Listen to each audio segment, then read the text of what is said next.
પછી દાહોદ, દાહોદ પછી અમરેલી, અમરેલી પછી આમ હાલ્યા જ કરવાનું, કારણ કે એના રોજીરોટી એની ઉપર છે. અને આપણી બેન દીકરી કઈ એના હાટું છે? અત્યારે તમને કહી દઉં છું કે નવરાત્રીથી માંડીને બધી જ જગ્યાએ જે થાય છે, માવતરે સમજી લેવું પડે. તમારી દીકરીને તું ચીજ બળી હે મસ્ત મસ્ત એમ કરીને જે નચાવે, તો તમારામાં તો જો અકલ ન હોય તો મોકલો અલ્ટ્રા મોડર્નમાં. 25,000 રૂપિયાનો પાસ લઈ દીકરીને મોકલો, 25,000ની ચણિયા ચોળી પહેરવી પડે, 5-10 હજારનું મેકઅપ કરવું પડે.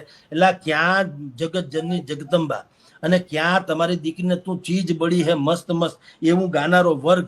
હવે તમને શરમ ના આવી જોઈએ? એક બીજું ગીત હવે અત્યારે હાલે છે, તમે જુઓ, મંગળવારની રાત્રે લાઈટ લબજબ લબજબ થાય. બોલો, રિક્ષા વાળા લે મારું મંદડું લેતો જાજે, અને લુગડા મારે મેચિંગ કરવા છે. આને ને માતાજીને હું મને તમે કયો જી, આમાં ક્યાં નવરાત્રી ક્યાં આવી મને કયો? તોય ગૃહમંત્રી પાસે કે હવાર સુધી નાચજો, લે હાલે.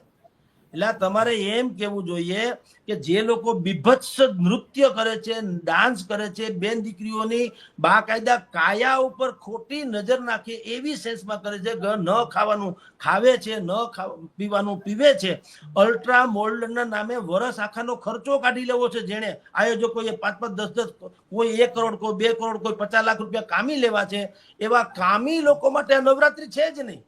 નવરાત્રી તો માટીનો ગરબો, માટીનો ગરબો એટલે આપણું શરીર માટી છે, એ ગરબો એટલે ગરબો. એમાં જે છિદ્રો છે ચારે તરફ, એ આપણા આ બધા જે છિદ્રો છે એ છિદ્રો છે. એની ભીતરમાં જે દીપક પ્રજ્વલિત છે એ આપણો આત્મા છે. તમારા ને મારા શરીરમાં આત્મા જ્યાં સુધી લબક જબક થાય છે ત્યાં સુધી આ ગરબાની કિંમત છે. બાકી માટી ભેગી માટી થઈ જવાની છે. અને એ જે ઉત્તમ પ્રકારનું જીવન તમારે જીવવું હોય તો તમે ને હું જે ગરબાની ફરતે રાસ લઈએ છીએ ને, એ ફેરફદોડી ફરીએ શું છે?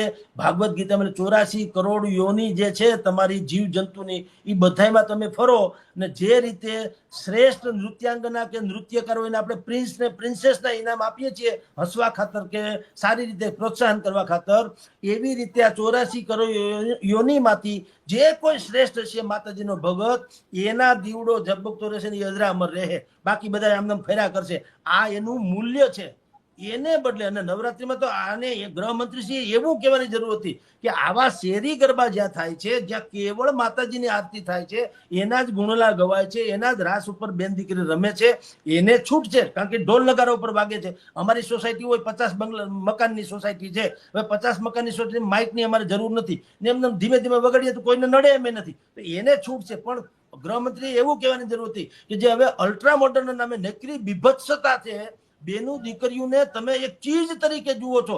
નહીં કે બેન દીકરી, નહીં કે જોગમાયા, નહીં કે માતાજી, નહીં કે આદરણીય, કાંઈ નહીં, એક ચીજ તરીકે તમે જે જુઓ છો એ તો ડિંડક બંધ જ કરો. કારણ કે એનાથી આપણી સંસ્કૃતિ આખા વિશ્વમાં ભોગવાય છે.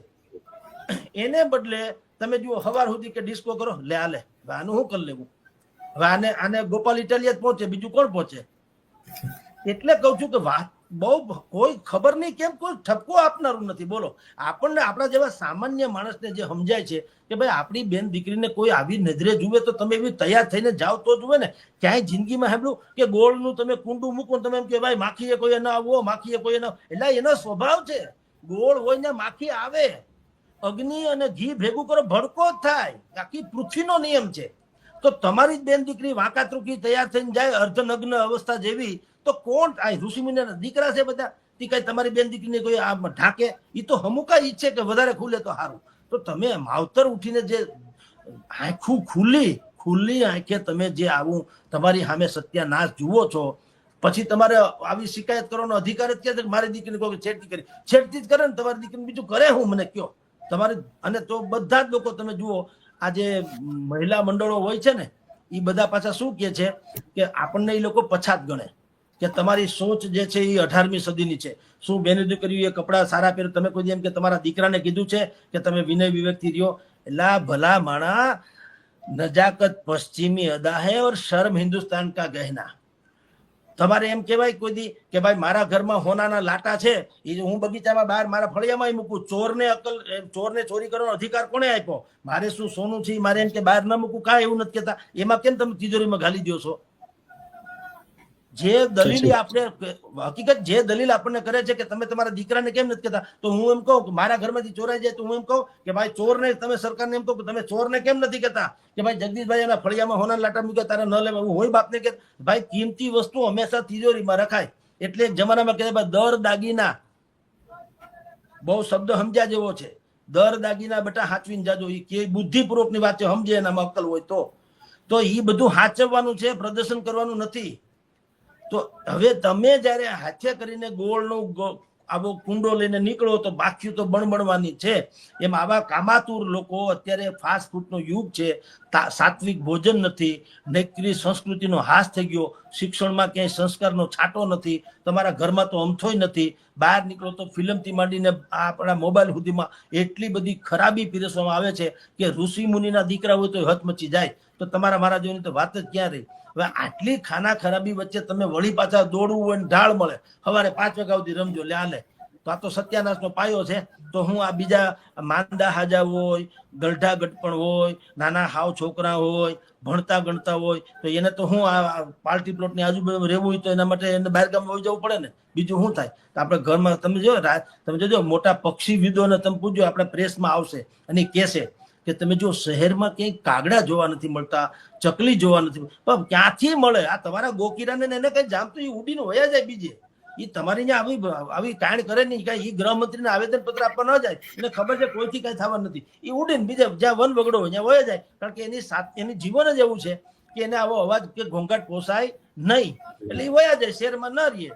એમ તમારા આપણા બધા માવતરોએ વિચારવું જોઈએ કે 25,000 નો પાસ લઈને દીકરીને ઢેકા ઉલાળી નાચતી હોય તો હાથે કરીને કોગી સત્યાનાશ સાંભળવા. તમે વાવાઝોડા વાવો ને તો વંટોળિયા જ લણવા પડે.